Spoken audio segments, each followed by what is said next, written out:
မင်္ဂလာပါရှင်ဒီနေ့တော့အဖူးနဲ့အရွက်ကလေးလုပ်ပြမယ်နော်ရင်ဆုံးကျိုးရဲ့အစာလေးကိုဇာကနာလေးနဲ့ထဲတဲ့ကိုအစာလေးထိုးထည့်မယ်နော်ပြီးရင်နှစ်စိတ်စားလောက်လေးခောက်မယ်ရှင်ခောက်ပြီးတော့အခလေးနဲ့တစ်ချက်လောက်တုပ်မယ်ရှင်နှစ်စိတ်စားလောက်ဆိုရပြီနော်ပြီးရင်ညီညီလေးခောက်မယ်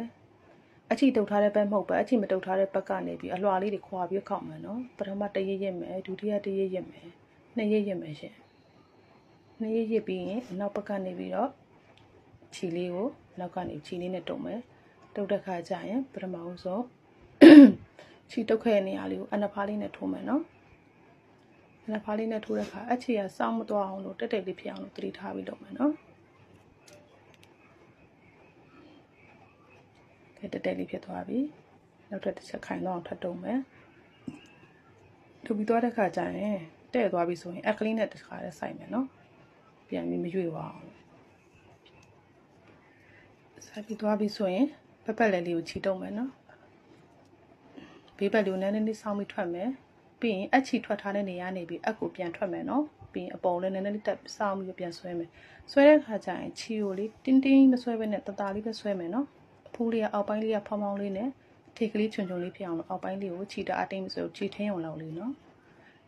အဖျားလေးရောက်လာပြီဖျားလေးရောက်လာပြီဆိုရင်တော့ချီကိုတင်းတင်းလေးဆွဲလို့ရပါပြီနော်အဲ့ဒါဆိုရင်ချီတင်းတင်းလေးတစ်ခေါက်ဆွဲမယ်ပြီးရင်နောက်တစ်ခေါက်ထပ်ဆွဲမယ်နော်ချီတင်းတင်းလေးကိုထိတ်ကလေးကိုတင်းတင်းဆွဲခြင်းအပြင်အဖူးလေးကအောက်ပိုင်းလေးကဝိုင်းပြီးတော့ထိတ်ကလေးချွန်ချွန်လေးနဲ့လှနေမှာပါပြီးရင်အောက်ဘက်ကိုဆင်းပြီးတော့အရွက်ကလေးခောက်မယ်နော်ရွက်ကလေးခောက်ဖို့အတွက်ဘက်ကို3စိတ်လောက်ဆင်းမယ်နော်3စိတ်လောက်ဆင်းမယ်ဆင်းပြီးရင်အရွက်ကလေးခောက်မယ်ရှင်ခောက်တဲ့ခါကျရင်တလားမှတော့မပြည့်ဘူး5စိတ်သို့မဟုတ်6စိတ်လောက်တော့ခောက်လို့ရတယ်နော်ဖဲပြားပုံပေါ့ခောက်ပြီးတော့ခြီလေးနဲ့အလဲကနေ2ရက်ရစ်မယ်ဟိုဘက်ဒီဘက်ညီဖို့လိုတယ်နော်ပြီးအခလေးနဲ့တစ်ချက်ဆိုင်မယ်အရွက်ကလေးကိုခောက်ချမယ်ရှင်ခောက်ချပြီးရင်ဟိုဘက်ချုပ်ဦးချောင်းဘက်ကနေပြီးတော့အလဲဥတိုင်းလေးကိုပဲတုံမယ်နော်အလဲဥတိုင်း3ချက်ကိုပဲတုံမယ်ထိပ်ဖျားနေမတုံပဲအလဲတစ်ဝက်လောက်ကတုပ်ပေးပါနော်ပြီးရင်အရွက်ကလေးဆက်ခောက်သွားမယ်အောက်ဘက်ကို3စိတ်ဆက်ဆင်းမယ်ပြီးရင်ဖဲပြားပုံလေးခောက်မယ်တောက်လျှောက်အဲ့လိုလေးခောက်သွားရင်ကိုလူချင်းနဲ့အဖုံးနဲ့အရွက်ကလေးရမှာပါ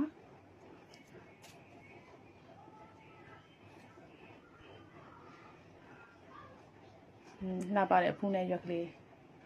ရပါပြီရှင်ကျေးဇူးတင်ပါတယ်